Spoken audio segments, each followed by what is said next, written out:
Bonjour les gars, aujourd'hui on se retrouve comment upscale un prop sur Gmod, l'importer ou autre. Donc ça va pas être très compliqué. Avant, il faut des prérequis. Donc il faudrait avoir Substance Painter. Si vous l'avez pas, vous m'envoyez un message sur Discord. Ensuite, il faudra Blender.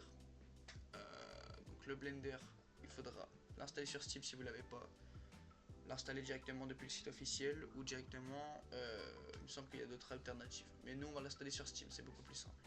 Donc ensuite, pour Blender, il faudra deux plugins, Source Collision Tool, je vous mettrai les liens en description, et Blender Source Tool.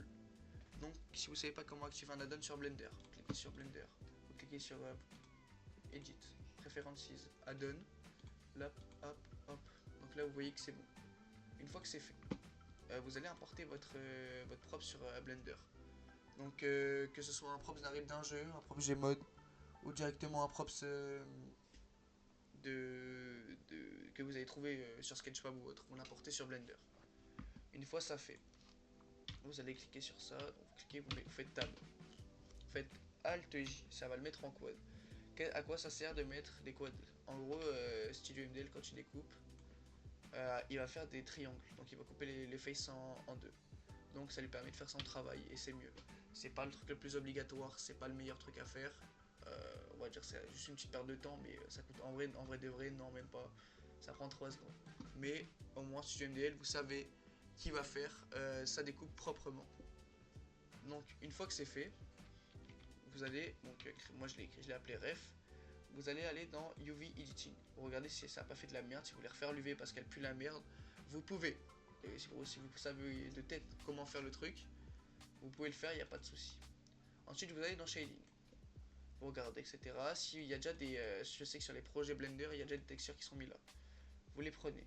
Sinon, vous importerez vos textures plus tard. Là, vous allez sur Upscale AI. Upscale AI, il y aura le lien dans la description. C'est pas payant, c'est pas un virus. Vous mettez les mêmes paramètres que moi, vous sélectionnez votre image et vous mettez sur échantillonner. Pareil pour tout. Ensuite, une fois ça fait, vous allez aller sur Substance Painter. Vous allez faire nouveau. Et là, si vous n'avez pas déjà votre truc en FBX, vous l'exportez en FBX.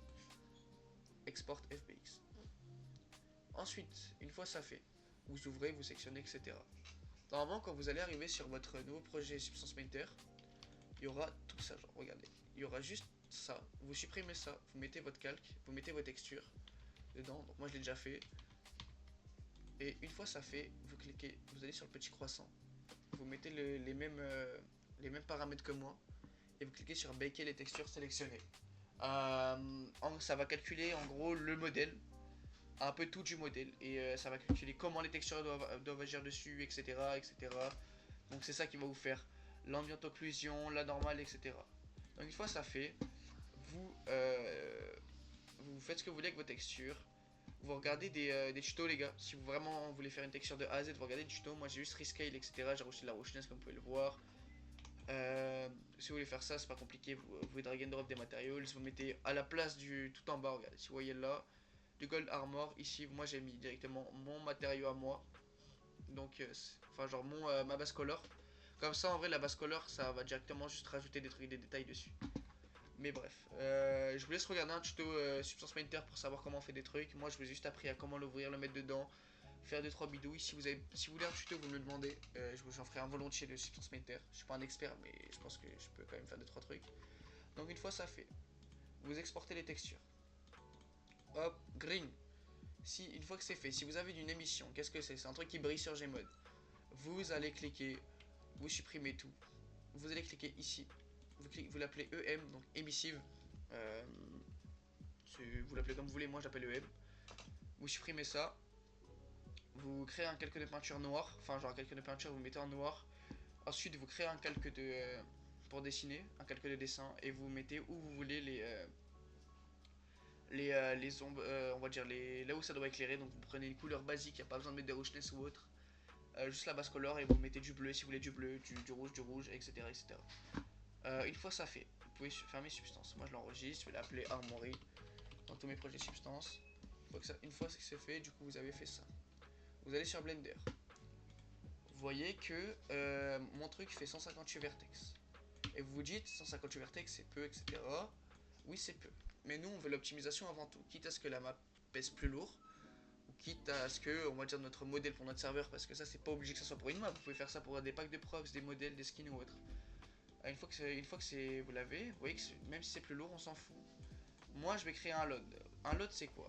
C'est votre modèle, quand vous êtes près de lui, c'est normal de le voir en HD. C'est la logique. Mais plus vous vous éloignez, plus on s'en fout de le voir en HD parce qu'on le verra moins de loin. C'est comme si vos yeux dans la vraie vie, ils voyaient tout, mais genre tout en ultra 4K tout le temps. Avec, vous voyez tous les détails de tout à 1000 mètres. Ça sert à rien, ça vous fait mal à la tête. C'est la même chose pour notre truc. Notre PC, on veut pas qu'il ait mal à la tête. On veut que quand il est loin, il n'ait pas mal.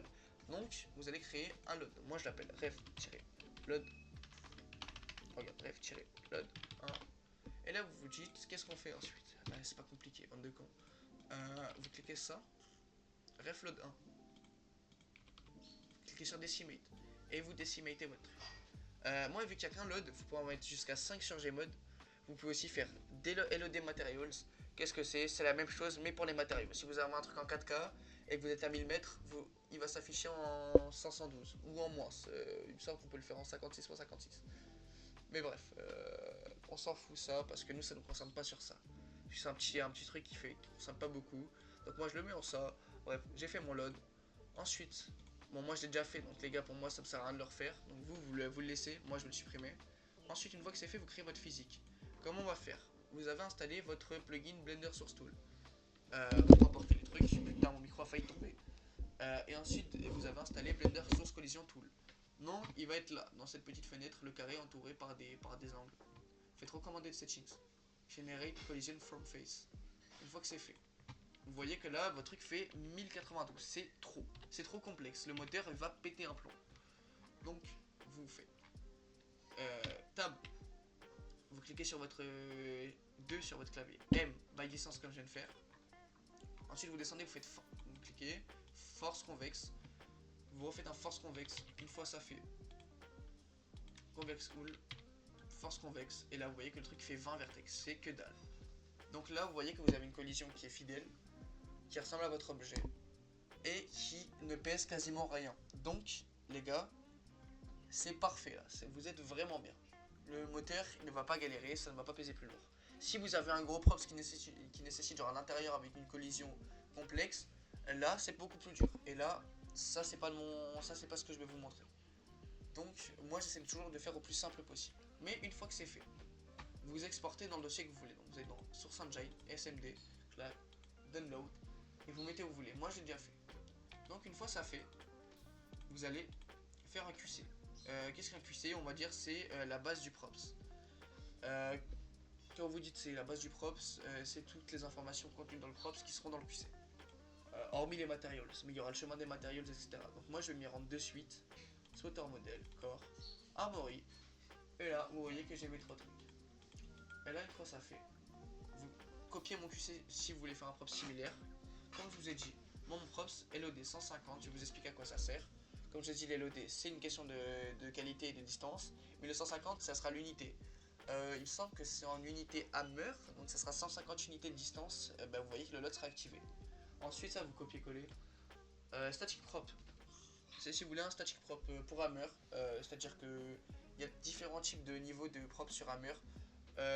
Prop 0, c'est le détail props. Qu'est-ce que c'est? C'est un props où vous pouvez juste mettre le world model, donc le props que vous faites là.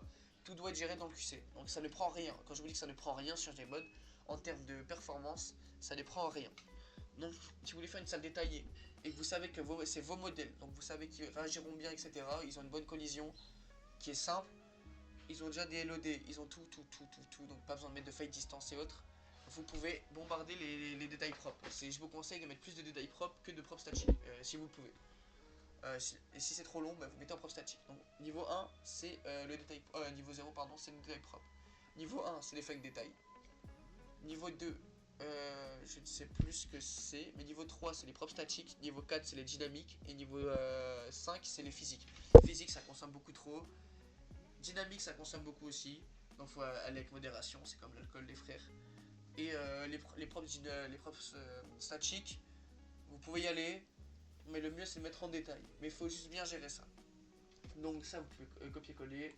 Surface props, ça va être le son que va faire votre props. Origine, ça va être l'origine du props. Pareil pour l'illusion position, les deux ils vont servir à ce que si vous n'avez pas une origine qui est à 0, donc c'est à dire que ce soit l'origine de votre props qui est sur Blender, vous allez péter un plomb parce que votre prop sera noir. Et ça, skip in the box, c'est pour, il me semble que c'est pour la collision, static prop, comme je dis, c'est ça. La collision modèle, c'est la collision. Donc masse 250, ça va être la masse. Concave, c'est collision intelligente. Et max conf pièce, ça va être le maximum de, on va dire, de petites parties, on va dire, en loose part sur Blender. Séquence, vous avez sûrement un truc où il y a écrit fichier, anime, etc. Je m'en bats les couilles. Vous ne faites pas ça, ça sert à rien, ça fait un fichier en plus. Vous faites séquence ref. Si votre truc n'a pas besoin d'animation, vous faites séquence ref. L'animation qui sera, on va dire, ça sera juste le prop, il n'y aura pas d'animation. Static prop, vous pouvez l'enlever les deux fois, je sais pas pourquoi. CMD Materials, CDM, pardon, excusez-moi. CD Materials, c'est le chemin d'accès. Studio, enfin Body Group Studio, en gros, ça va juste être votre props. Genre, ça va être la ref du props.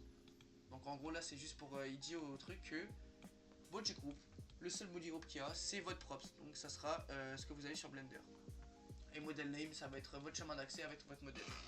Une fois que c'est fait, vous cliquez sur crowbar, compile, vous choisissez votre chemin, vous faites browse, moi je le clique sur ça, blablabla, et vous mettez game model folder si vous êtes sur Hammer, work folder si vous êtes sur autre chose, genre si vous faites pas du Hammer, ça sert à rien, vous mettez work folder, ça va mettre où vous voulez, genre.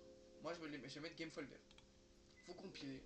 Une fois que c'est compilé, on va se rendre directement sur PBR to source. Vous allez bureau. Moi je l'ai mis là, mais après vous le mettez où vous voulez. Et là vous allez cliquer sur Garry's Mod. À moins que vous faites du CSGO, mais bon ça m'étonne parce que CSGO n'existe plus. Voilà. Donc vous arrêtez de me casser les couilles. Portal 2, je ne sais pas, je sais même pas qui map sur Portal 2 en 2025. Mais bref, vous cliquez sur ce que vous voulez. Vous n'allez pas mettre modèle PBR, vous mettez en modèle Fong plus Envimap. Donc c'est l'équivalent de l'Envimap, c'est comment va refléter l'environnement sur votre modèle. La Fong c'est plutôt des lumières type lumière blanche.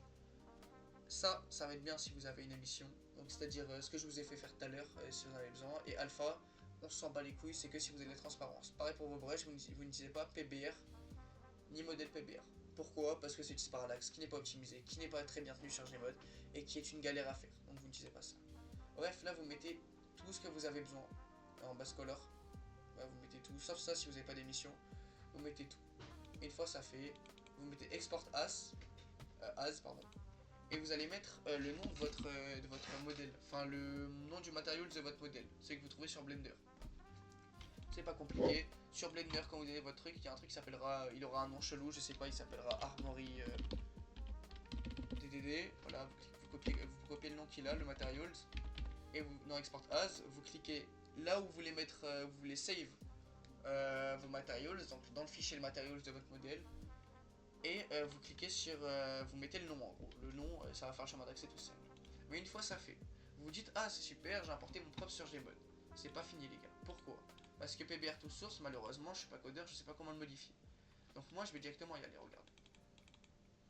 Et je vais vous expliquer autre chose. Donc là on va aller dans Armory, main, Academy. On va trouver Armory. Ça va être plus simple. Arcade. Il faut juste le trouver. Impérial. Impérial. Armor. Donc, quand vous allez cliquer sur Albedo, vous allez voir que quand vous allez sur Info, vous voyez. Oh, DTX5. DTX5, qu'est-ce que c'est, les gars? DTX5, on s'en bat les couilles. Pourquoi? Parce que le DTX5 prend beaucoup trop et beaucoup trop lourd pour que ça soit utilisé pour en Albedo. Donc vous refaites import. Si c'est pas fait, moi ce que je fais du coup, c'est la même couleur exactement. Je fais PNG. Hop. Une fois que c'est fait, je clique sur document. MyPad, c'est pas ça que je voulais faire. On retourne là. Donc si je dis pas de la merde, ça a été exporté. Ok, MyPad, ça a été exporté là. D'accord. C'est bizarre. Bon bref, on va trouver hein, mais on va le re-export du coup.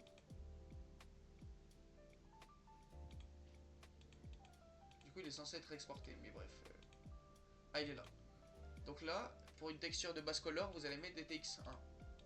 DTX1, Animated Texture. Donc là vous allez voir que ça va prendre beaucoup moins sur votre truc. Ça va alléger votre jeu. En gros là c'est juste que ça prend trop sur le processeur. Ça va bouffer à mort. Ça de base les DTX5 j'utilise pour les normal maps. Donc merci les gars de ne plus utiliser ça. Donc moi je vais le resave. Faut retrouver le truc. Maintenant c'est pas dans l'obélisque, c'est un peu en bas. Armoire impériale, albédo, hop là. Et vous faites la même chose pour le map map. Le map map, il est où? Armoire, bump. Et là vous voyez, vous allez péter un plomb, RGB1. Il est en 4K, vous ne savez pas pourquoi ce enculé de truc l'a mis en 4K. Mais il est en 4K. Donc, et en RGBA. RGBA c'est encore pire que le DTX5. Ça vous bouffe des perfs monstrueuses. Et si vous voulez pas planter ou autre chose, vous refaites la même manip. Moi du coup là ce que j'ai juste à faire, je vais dans Upscale. Là vous dites oh où ça? Bah là, putain, il faut suivre les gars. Et là vous cliquez sur DTX5, DTX5, MyPad, DTX5. Volume texture vu que c'est censé donner du volume à la truc. 2048, vous pouvez carrément réduire un peu la qualité de la normale s'il faut. Moi je la laisse comme ça. Donc là faut attendre que ça sèche, que ça se charge, etc. Donc là vous voyez ça crache. Après j'ai beaucoup de choses ouvertes, donc les gars je suis désolé si le tuto est un peu long. C'est lent. Peut-être que je suis fou aussi, mais my bad en tout cas. Mais j'espère qu'il pourra vous aider quand même. Et me faites pas chier au pire. Bump. Et là vous avez réussi les amis. Vous êtes bon. Vous avez votre fond, je sais plus parler frère. Votre fond XP qui est en i8, qui est en 4096 encore, vous ne savez pas pourquoi. Donc vous le refaites, c'est pas grave. Donc là il va export, i8 c'est le bon format les gars. Pour les envie maps c'est un format qui ne prend que dalle. Donc vous pouvez laisser en i8. Donc là au lieu de mettre des textes 5 je vais mettre i8. i8. Donc voilà, donc là votre prof c'est d'optimiser. Il est beau, il est magnifique, il est resplendissant, mais il est optimisé au moins. Une fois que c'est fait, je vous laisse aller sur Hammer. Et là vous voyez que quand vous cliquez dessus, armory.mdl, il faut juste que le temps que ça se rouvre. Attendons tous ensemble. Donc là vous voyez que si je vais dans Renders, collision, et vous voyez la collision elle est forée, je vais devoir la refaire. Mais cette collision là ne prend que dalle. Vous voyez que là il y a il brille. Bon le props ne brillera pas comme ça en jeu parce que tout simplement il faut pas que ça brille comme ça. Mais le props est carré. Vous pouvez regarder sur HLM vie sur votre props pour voir si les loads etc. Moi j'ai pas besoin, je connais. Mais voilà, donc là maintenant vous savez comment importer un prop sur Gmod, le rescale, tout faire et faire ça correctement. Je referai une vidéo bientôt où je vous apprendrai à fusionner les canaux alpha, etc., pour utiliser que une texture ou autre. Je vais faire plein de trucs d'optimisation, etc. Et à la fin, vous pourrez vous dire que vous n'êtes pas plutôt mapper sur Gmod, mais que vous êtes plutôt level designer. Non, je rigole, ça il faut avoir fait des études, les gars. Mais au moins, vous pourrez vous dire que vous êtes un bon mapper qui fait les choses pas à moitié. Car les gars, ce n'est pas pour critiquer d'autres mappers, mais mapper, ce n'est pas mettre 3 brushes et des props sur une map. Il y a un vrai travail derrière à faire et ça, on l'oublie trop. Donc les gars, merci d'avoir regardé ce tuto. Les gars, n'hésitez pas à partager, etc. Je vais vous mettre toutes les infos utiles en description. Et rejoignez le Discord d'Avidir, les frères. Il y a du lourd qui arrive, rejoignez le Discord. Bref les gars, ciao.